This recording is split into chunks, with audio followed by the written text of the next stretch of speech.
Саламатсыздар ма оқушылар, бүгін бізде 4-ші сыныптың математика сабағы 38-ші сабақ. Сабағымыздың тақырыбы қорытындылау. Бірінші тапсырмаға қарайық. Көлемнің өлшем бірліктерінің кестесіне сүйеніп, бос орындарға тиісті сандарды. Бірінші, 9 метр квадрат, ол бізде 9000 дециметр, 9 метр куб, ол бізде 9000 дециметр кубқа тең. 18000 дециметр куб, 18 метр кубқа тең. 3000 сантиметр куб, 3 дециметр кубқа тең. 60000 сантиметр куб, 60 дециметр кубқа тең. Әрі екінші тапсырманы қарайық. Фигуралардың қабырғаларының өлше және ауданын тап. Бірінші А фигурасының ауданын есептейік. Бұны 3 фигура деп қарастырайық. Мына жерде S1, S2 және S3. Мынау S1, S2, S3 деп қарастырайық. А1 бізде 25 мм. А1 25 мм, В бізде 20 мм. А2 мен А3 екеуі бір-біріне тең, 10 мм-ге тең. Бірінші S1-ді табу үшін А1-ді В-ға көбейтеміз. 25-ті 20-ға көбейтеміз, сонда 500 мм квадратқа тең. Ортасында сонда 500 мм квадрат. Бұдан кейін S2-ні табамыз. S2-ні табу үшін А2-ні В-ға көбейтеміз де 2-ге бөлеміз. Сонда 100 метр квадрат болады. Мынау 100 метр квадрат. S3-ті табу үшін А3-ті В-ға көбейтеміз де 2-ге бөлеміз. Бұл да 100 метр квадратқа тең болады. Енді миллиметр квадрат, бәрі миллиметр. Енді жалпы ауданын табу үшін 500 мм квадратқа 100 мм-ді, оған 100 мм квадратты қосамыз. Сонда жалпы бірінші фигураның ауданы 700 мм квадратқа тең екен. Енді әсін жазайық. Бізде А1 25 мм. Бұлай да 3 фигура деп қарастырамыз. А1 25 мм, В1 20 мм.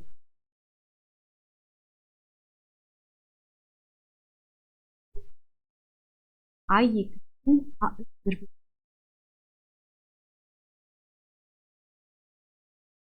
Екі жанда 5 мм. Одан кейін В2 мен В3 тең.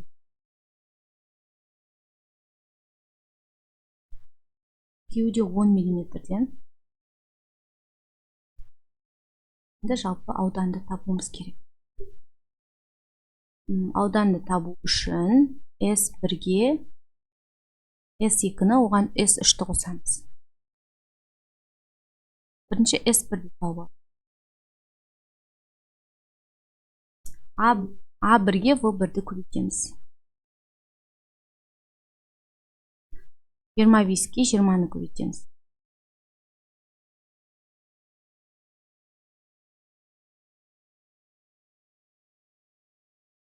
$500 мм квадрат.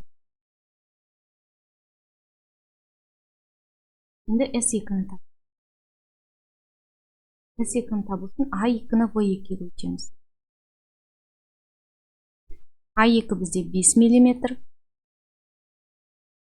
В2 10 мм. Сонда 50 мм квадрат. S3-те де 50 мм-ге тең болады, екеуі бір-біріне тең. Сонда да жазып. А3-ті В3-ге көбейтеміз.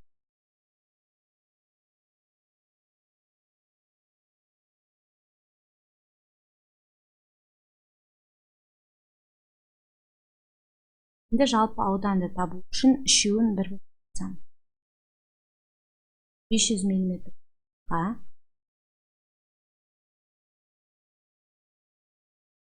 50 мм квадрат қосамыз. Оған 50-ді қосамыз.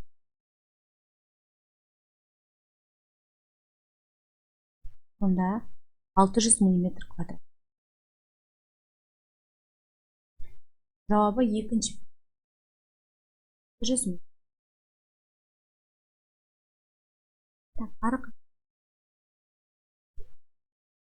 Үшінші тапсырманы қарайық, амалда. 45 дециметр кубтан азайтамыз 59 сантиметр кубты. 45 дециметр кубты сантиметр кубқа айналдырып аламыз. Сонда 45.000 сантиметр куб. Одан 59 сантиметр кубты азайтсақ 44.941 болады. Келесі 74 метр кубты дециметр кубқа айналдырамыз.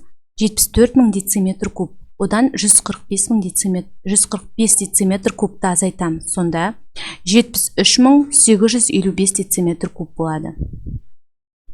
50 сантиметр кубты миллиметр кубқа айналдырамыз. 50.000 миллиметр куб. Одан азайтамыз 35 миллиметр кубты. 49.965 миллиметр куб болады. 10 сантиметр кубты миллиметр кубқа айналдырамыз. Сонда 10.000 миллиметр куб болады. Одан 63 миллиметр кубты азайтамыз. 9.937 миллиметр куб. 1 метр кубты сантиметр кубқа айналдырамыз. Сонда 1 миллион сантиметр куб болады. Одан 4750 сантиметр кубты азайтамыз. Сонда 995.250 сантиметр куб. 69 сантиметр кубты миллиметр кубқа айналдырамыз. 69.000 миллиметр куб. Одан азайтамыз 609 миллиметр кубты. Сонда 68.391 миллиметр куб болады. Келесі төртінші тапсырманы қарайық. Сыйлықтар өлшемі 20 сантиметр, 25 сантиметр, 15 сантиметр қорапқа салынды. Әрбір сыйлық суретте көрсетілгендей таспамен байланды. Егер түйені мен ұшына 50 сантиметр қалдыратын болса, қорапты байлау үшін қанша сантиметр таспа қажет? Осындай 5 сыйлықты байлау үшін қанша таспа қажет дейді. Шешуін табу үшін қораптың 4 қабырғасы бар, яғни 4 қабырғасын байлайтын болса, оны 2-ге көбейтеміз каждайын. 2-ні 25-ге көбейтеміз, 2-ні 15-ге көбейтеміз, 2-ні 20-ға көбейтеміз және 2-ні 15-ге көбейтеміз. Содан кейін 50 сантиметр қалдыратын болса дейді. Оған 50-ді қосамыз. Онда барлығы 200 сантиметр таспа қажет екен. Бір сыйлықты орау үшін, байлау үшін. Ал 5 сыйлықты байлау үшін 200-ді 5-ге көбейтеміз 1000 сантиметр. Жауабы бір қорапты байлау үшін 200 сантиметр, 5 сыйлыққа 1000 сантиметр таспа қажет екен. 5-ші тапсырманың асын қарайық. Текшенің көлемі 27 дециметр куб. Текшенің қырлары нешеге тең дейді.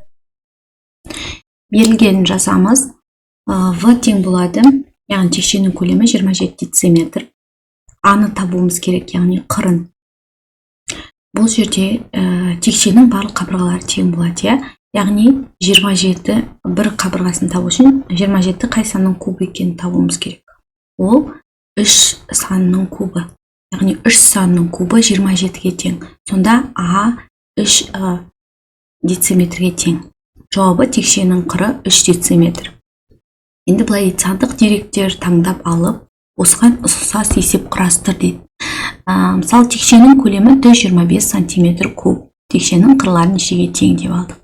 Бұл жерде біз 125 саны қай санның кубы екенін табуымыз керек. 125 ол 5 санның кубы. Яғни 5 санның кубы 125-ге тең. Сонда жауабы текшенің қыры 5 сантиметр. Ары қарай 6-шы тапсырманың астын қарайық.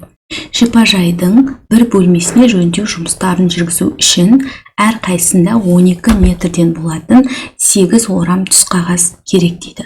Осындай 5 бөлмеге жапсыру үшін неше метр түс қағаз қажет? Әуелі берілген жазамыз. Асы деп алайық. Бір бөлмеге 12 метр.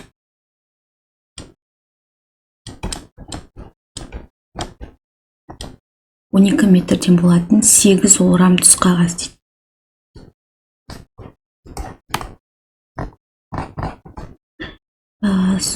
Осындай 5 бөлмеге неше метр қажет?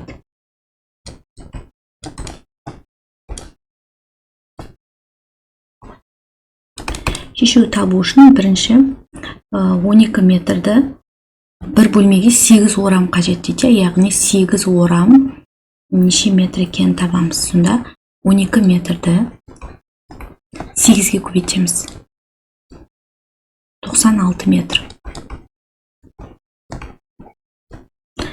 Одан кейін бір бөлмеге сонда 96 метр кетеді екен. 5 бөлмеге табу үшін 96 метрді 5-ке көбейтеміз.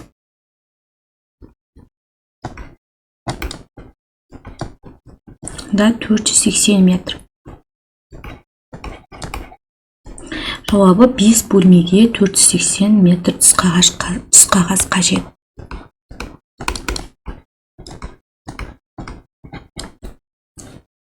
Енді әсін қарайық. Шипажай бөлмелерін жөндеу үшін 480 метр түс қағаз қажет дейді. Егер бір орамда 12 метр түс қағаз болса, қанша орам сатып алу керек? Әсі дейміз. Бір орамда 12 метр.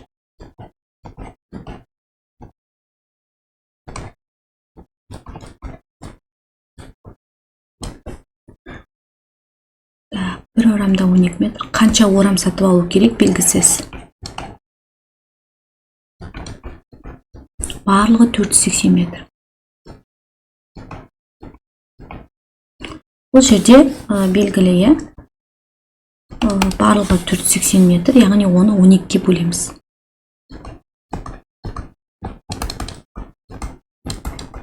Төрт 480-ді 12-ке бөлетін болсақ, 40 болады. Сонда жауабы 40 орам сатып алу керек.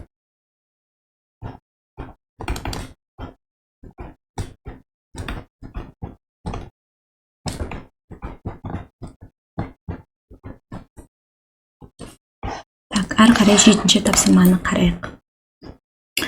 Былай дейді, Арман қабырғаларының ұзындығы 4 см шаршы пішінді қағаз парақты 2 төртбұрышқа бөлді. Осы тік төртбұрыштардың бірінің периметрі 10 см, екіншісінің ауданы қаншаға тең дейді. Тік төртбұрыштарының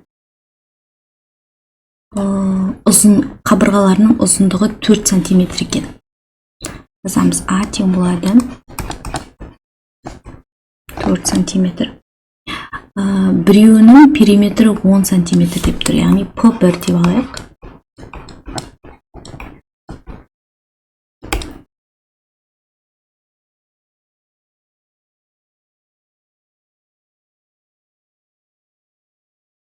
P1 деп алайық. 10 см, екіншісінің ауданы қаншаға тең? С-ті табуымыз керек. Так, шешуі жіберсек.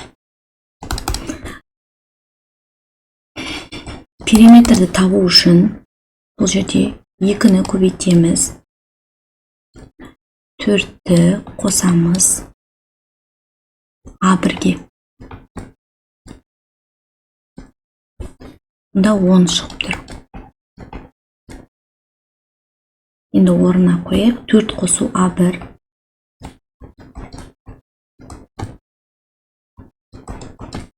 10 бөлінген 2. Бұл жерде 4 қосу А1. 5-ке тең. А1-ді табу үшін 5-тен 4-ті азайтамыз. А1 1 сантиметрге тең. А1 1 сантиметрге тең. А1 мен А2-ның қосынысы 4 сантиметр деп тұр. Бұл жерде А1 қосу А2 4 сантиметрге тең деп тұр. Яғни бұл жерде А2-ні тауып аламыз. А2-ні табу үшін 4 сантиметрден азайтамыз. Бізде А1 жаңа 1 сантиметр болсын. Яғни 4 сантиметрден 1 сантиметрді азайтамыз. А2 3 сантиметрге тең деген сөз. А2 3 сантиметрге. А2 3 сантиметрге тең екені белгілі болды. Бір қабырғасы белгілі 4 сантиметр екені, сонда біздер S-ті табамыз бұл жерде. Аудан табамыз. Аудан табу үшін 4 сантиметрді көбейтеміз 3 сантиметрге. 12 сантиметр квадрат. Екіншісінің ауданы сонда 12 сантиметр квадратқа тең екен.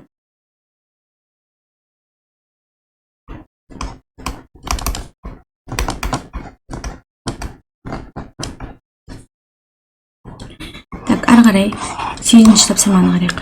Суретте текшелер салынған қорап бейнеленген.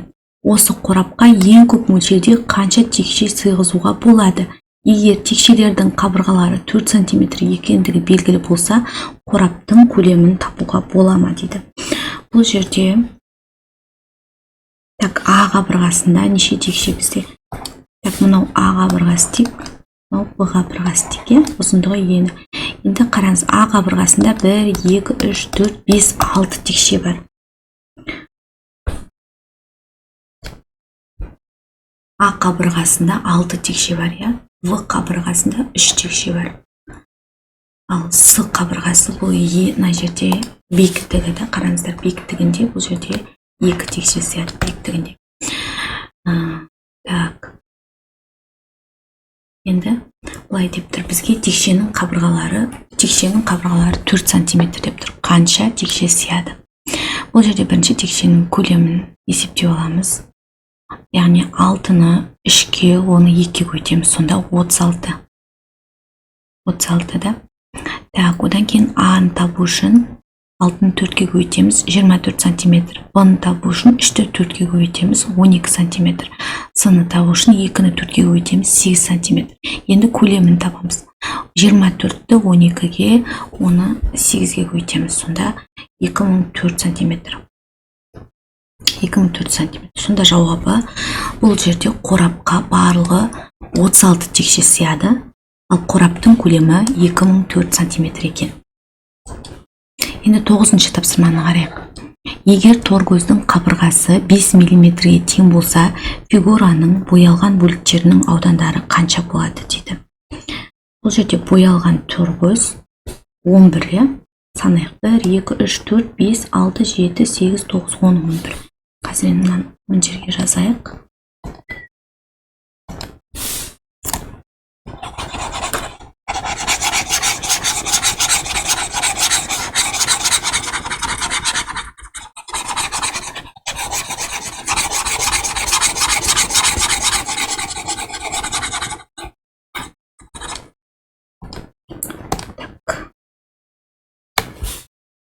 Бұл бізде 9-ші тапсырма.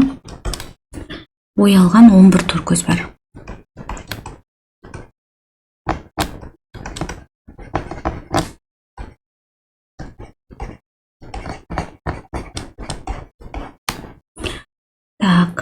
Қабырғасы, торкөздің қабырғасы 5 мм.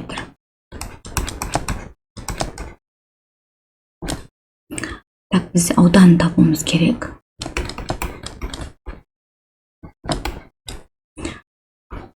Ауданын табу үшін А-ны А-ға көйтеміз. Яғни 5 мм-ді 5 мм көйтеміз.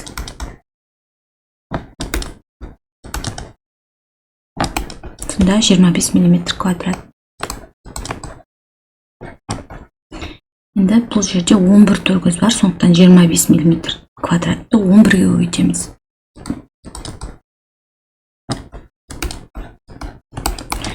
Онда 275 мм квадрат.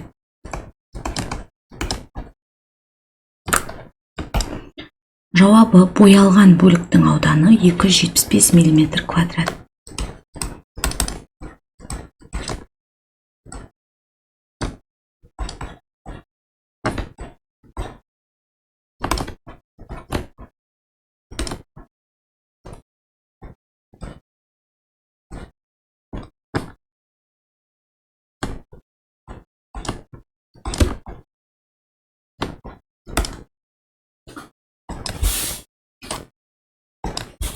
Сонымен балалар, бүгінгі біздің сабағымыз аяқталды. Көңіл қойып тыңдағандарыңызға көп-көп рахмет. Келесі сабақта кездескенше сау болыңыздар.